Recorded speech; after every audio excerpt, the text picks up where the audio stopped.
수익 내려면 오늘 어떤 키워드에 주목해야 할까요? 수익을 내기 위한 오늘의 빌드업 시작해 보도록 하겠습니다. 김태윤 매니저와 함께 할게요. 매니저님, 어서 네, 오세요. 안녕하세요.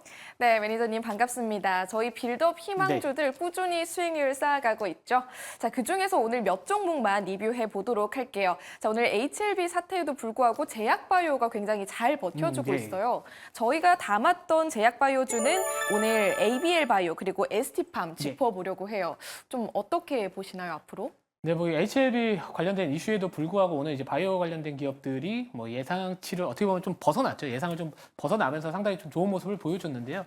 제가 이번 달 이제 어닝 시즌이 거의 마무리 단계에 들어갔기 때문에 5월 중순 이후로는 결국에 기대감으로 올라갈 만한 업종과 기업들이 주목을 받을 것이다라고 말씀을 드렸습니다. 특히나 어제 제가 이제 공개 방송에서도 이 HLB가 만약에 이제 FDA 승인이 거부되면서 주가가 급락을 했었을 때 만약 이 CDMO 기업들이나 아스코 학계 관련된 종목들이 개파락하면은 저는 저가 매수로 삼아야 된다라고 말씀을 드렸는데 오늘 그 ST팜과 그리고 말씀드렸던 뭐 ABL 바이오 그리고 제가 이 점심 방송에서도 또 알테오젠 원래 제가 바이오를 잘 안 합니다. 자, 근데 그럼에도 불구하고 이 바이오에 대해서 최근에 제가 강조드리는 이유는 결국 시장이 좀 결이 달라졌다라는 거고요. 그래서 뭐 ST팜과 ABL 바이오는 계속해서 좀 가져가도 되지 않을까 이렇게 보고 있고요. 오늘 되게 중요했던 것 같아요. 이 반도체 종목들보다 바이오 업종이 다 버텼다? 그러면 당분간 시장의 주도 업종 중에 저는 바이오가 당분간 좀 주도하지 않을까. 오늘 그게 해답이 나오지 않았을까. 그렇게 생각을 하고 있습니다. 네, 좋습니다. 자, 이렇게까지 오늘 제약바이오주 두 가지 종목들 리뷰해봤고요. 사실 궁금해하시는 분들 그리고 예. 걱정하시는 분들이 많아서 한 종목만 더 예. 짚고 갈게요. 플리토 앞으로는 좀 어떻게 보시나요? 네, 뭐 플리토 좀 많이 빠졌죠. 다른 종목들은 사실 뭐 다 2%, 5% 빠져도 그 정도 선에서 조정을 받고 있는데 이 플리토 같은 경우에는 이제 우선은 시초가 매수가 되다 보니까 좀 갭 상승했었을 때 좀 매수 단가가 좀 높게 여기다가 입력이 됐습니다. 근데 이 플리토는 결국에는 저는 이 AI 쪽 관련해가지고 이 언어 데이터 쪽 관련된 이야기들이 나올 때마다 저는 충분히 부각받을 수 있는 종목이기 때문에 오늘 시장 자체가 대부분의 종목들이 좀 하락을 했습니다. 자, 그래서 한글과 컴퓨터나 뭐 플리토 이런 종목들은 아직까지 한두 발은 좀 남아있지 않을까 이렇게 생각을 하고 있기 때문에 뭐 지금 굳이 뭐 걱정할 필요는 없으실 것 같다. 이게 제 개인적인 생각입니다. 네, 좋습니다. 그럼 오늘도 내일장 수익을 위해서 힘차게 빌드업 해보도록 할게요. 자, 오늘의 시장 재료들 화면을 통해서 만나보겠습니다. 자, 오늘도 시장에 굉장히 많은 재료들이 있었죠. 삼양식품 네. 정말 오늘 크게 보이네요. 자, 그렇다면 이 중에서 매니저님께서 어떤 재료에 좀 주목해 주셨을지 바로 확인해 보도록 할게요. 먼저 김태윤 매니저의 투자 시나리오부터 만나봅니다. 자, 오늘은 플러스 재료 세 가지 모두 기분 좋게 더하면서 가볼 수 있겠네요. 기대해 보도록 하겠습니다. 그럼 오늘의 첫 번째 재료 바로 공개하겠습니다. 네, 오늘의 첫 번째 재료 이쪽에 나와 있네요. 구리 가지고 네. 와주셨어요. 최근에 전선주 굉장히 잘 갔는데 혹시 전선주를 가지고 와주신 건가요? 아니요. 그 전선주는 지금은 저는 안 보고 있고요. 뭐 구리 쪽 관련해가지고는 이제 구리 가격이 여전히 높은 수준을 유지하고 있습니다. 물론 최근 들어가지고 역사적 신고가 한번 갱신을 했다가 이 구리 선목 가격이 좀 윗꼬리가 달려주면서 일부 관련주들이 최근에 좀 쉬어가는 모습을 또 한 하루 이틀 정도 보여주고 있거든요. 근데 오늘 제가 말씀드릴 이 구리 쪽 관련된 종목은 사실 그동안에 뭐 대창이나 이구산업이나 아니면은 그런 쪽은 아닙니다. 그래서 오늘은 제가 다른 섹터 내에서 구리 가격 상승으로 인한 수혜를 받을 수 있는 업종 요거 말씀드릴 테니까 끝까지 보시면 좋을 것 같습니다. 네, 좋습니다. 첫 번째 재료 구리로 뽑아주셨고요. 이어서 두 번째 재료도 바로 만나보도록 할게요. 네, 두 번째 재료는 미중 갈등입니다. 네. 저희 빌드업에서 종종 가지고 오는 재료인 것 같아요. 이번에는 또 어떻게 해석해 주실 건가요? 뭐 이 미중 갈등은 제가 이번 달 계속해서 말씀을 강조드렸던 사실 키워드입니다. 뭐 오늘 제가 현재 포트에 있는 어떻게 보면 유니온 머티리얼도 이 히토류 무기화 쪽 관련해가지고 또 이슈를 받으면서 장중에 또 4% 이상 또 상승을 하면서 또 수익률을 또 확대하기도 했었는데요.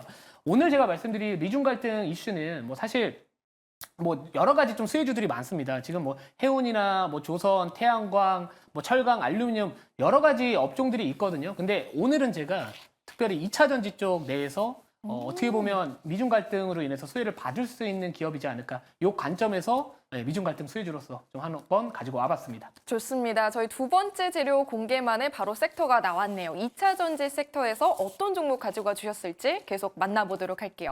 세 번째 재료 차트입니다. 이 종목 뭐 차트상에 특별한 점이 있었나요? 그냥 차트가 이뻐가지고 차트가 이뻐서 가지고 와봤는데요.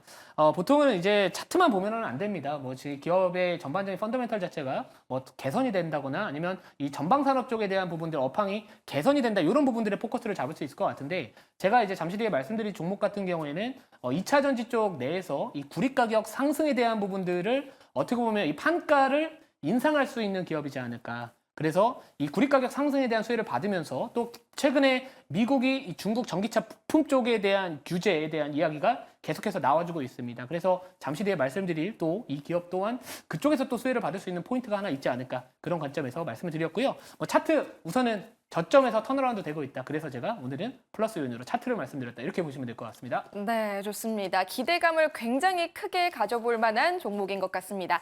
그럼 오늘의 빌드업 희망주 바로 확인해 보도록 할게요. 어떤 종목인가요? 네, 종목명은 롯데 에너지 머티리얼입니다.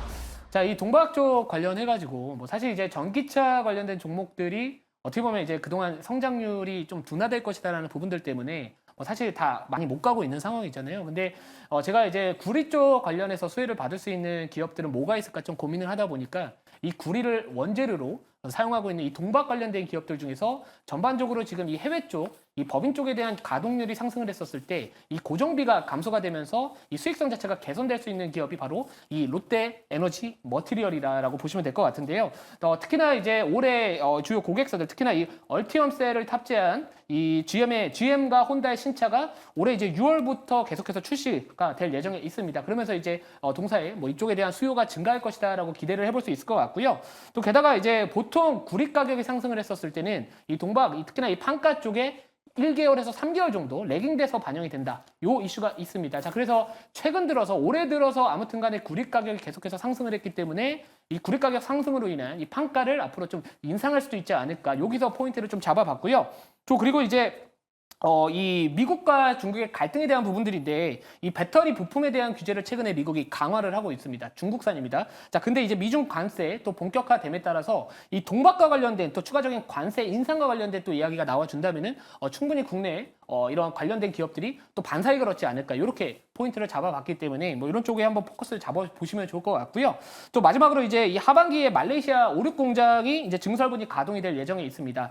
특히나 이 말레이시아 법인의 전력비가 이 국내 공장 대비해서 상대적으로 좀 저렴하다라는 부분들이 있어서 지난 4분기 가동률 자체가 이제 70% 초반대에서 이 말레이시아 법인입니다. 이 올해 1분기에 80% 정도까지 상승을 했다. 그럼 결국에는 고정비가 어떻게 보면 비용 자체가 상대적으로 수익성이 개선됐었을 때 레버리지 효과를 기대할 수 있다라는 쪽에 포인트를 잡아보시면 좋을 것 같고요. 실제로 지난 4분기 컨퍼런스 콜에서 이 기존 익산 공장은 R&D로 활용을 하겠다. 그리고 말레이시아 공장은 앞으로 캐파를 바탕으로 양산에 적극적으로 활용을 하겠다. 이런 이야기들이 나왔기 때문에 이왕이면은 이 말레이시아 법인을 통해서 생산을 했었을 때 조금 더 이런 전력비나 이런 것들이 상대적으로 좀 부담이 없다 보니까 충분히 수혜를 받을 수 있는 기업이지 않을까 이렇게 보고 있습니다.